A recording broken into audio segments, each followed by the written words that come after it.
Alright, welcome back. In this video, I'm going to show you how to use this tile cutter node. And in another video, I'm going to show you exactly how to create it yourself and then use it to create your own tile setup.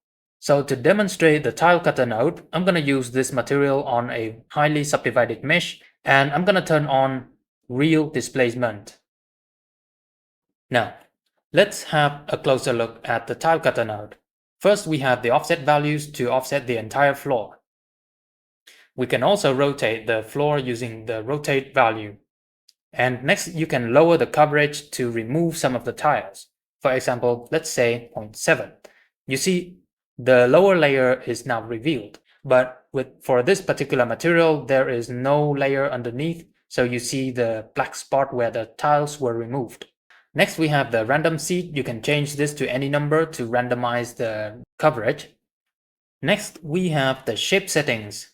The shape settings parameters allow you to control the shape of the tiles. For now, I'm using the same value for size X and size Y, so we have square tiles like this.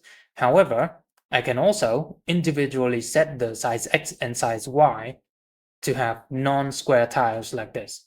Next, we have the gap in between the tiles. Let me go to the top view and zoom in and render again. All right. So you see we have a little bit of a gap in between the tiles. You can control the width of this gap using this parameter. You see we now have a larger gap. Next we have the bevel distance.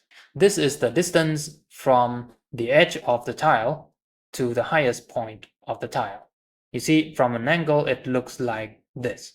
You can control the bevel using this parameter. However, you cannot set this to 0 or anything lower than 0.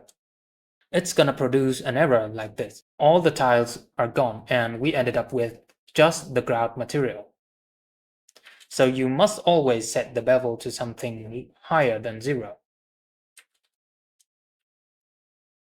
And the next parameter is the tile height. This parameter will control the height of the tile. So let me set this to 0.008 or something even higher, 0.02. So you see it's displacing the tile all the way up by 2 centimeters. And next we have the height of the grout. Right now it was set to 0, so there is no height, but you can set this to something higher, let's say 0.01, to have the grout grow up like this. So you should never set this to be something higher than the tile height, because the grout is going to cover the tiles and it's going to be covering the entire floor. So always set this to something lower than the height of the tiles. Next, we have the random tilt. So basically, each of these tiles tilt a little bit in a random direction. And you can increase this to increase the tilting of the tiles. Like this. So you see, if you increase this too much, then the tile is going to sink below the ground. So when this happens, you have to increase the tile height to something else. Let's say, so you see now we have some really exaggerated tilting tiles like this. Next, we have the shift per row parameter. This parameter will shift the rows to the right like this. And this parameter is in percentage. I mean, it's a factor from 0 to 1. If you set this to 1, it's going to shift by 100% of the width of the tile. All right.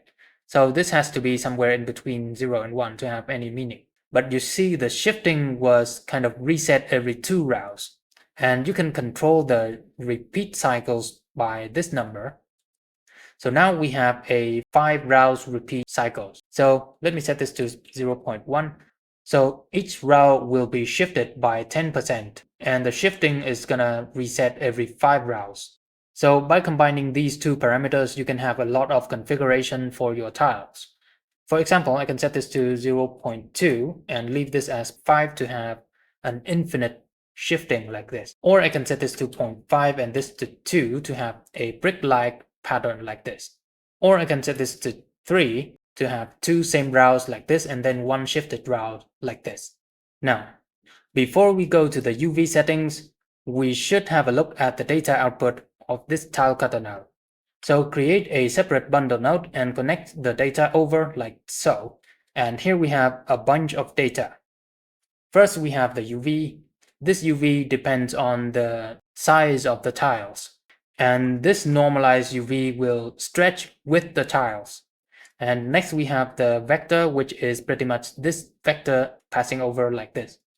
And next we have the tile ID. This is the ID of the tiles. You can use this to calculate some randomization or assign different materials to the tiles.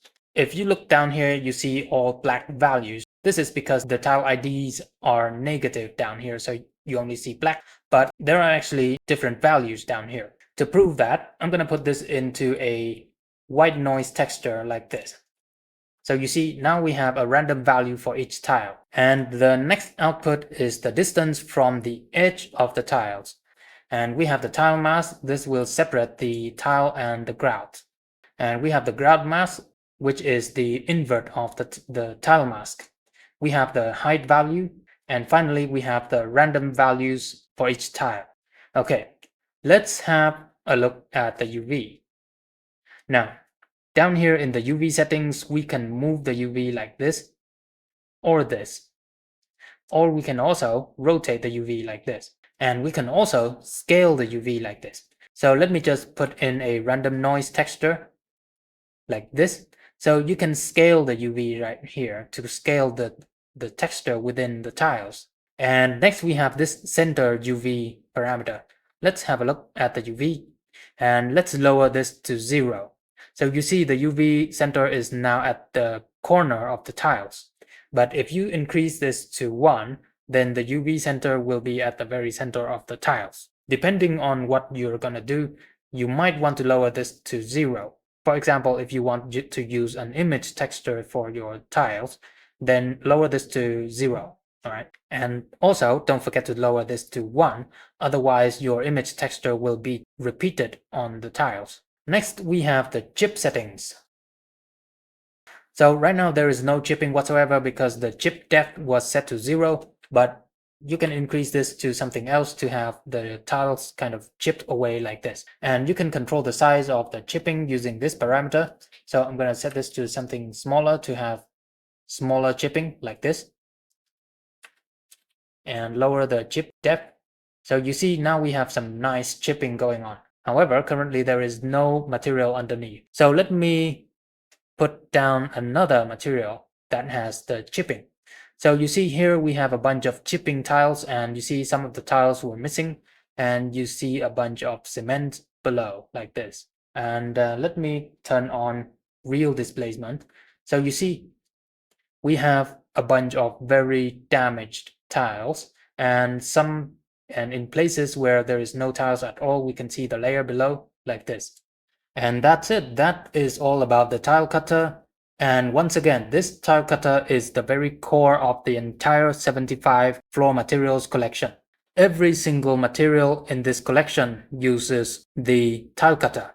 And this entire material collection is now up for sale on my Gumroad and my Superhive Market store. I'll leave the links in the description. And once again, if you're interested in the tile cutter, I'm gonna make another video to show you exactly how to create it in the future. Thanks for watching. I'll see you next time.